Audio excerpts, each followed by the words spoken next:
মানুষ তীর্থে কিসের জন্য যায়?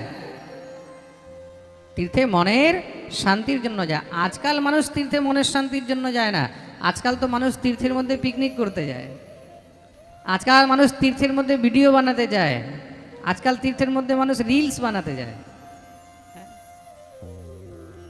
তীর্থের মধ্যে এখন ভক্তি আস্তে আস্তে নষ্ট হয়ে গেছে, বাস্তবিকতা এটা।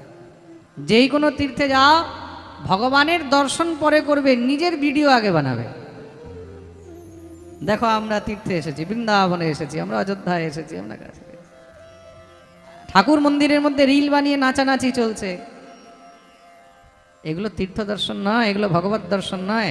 যখন তুমি ভগবানের দর্শন করতে যাবে, তখন তোমার অন্তরে একমাত্র শুধু ভগবত চিন্তন থাকা উচিত। একানকো অনন্যরহ প্রকাশী, অনন্যভাবে শুধু ভগবানের চিন্তন করে যখন তুমি ভগবত দর্শন করবে,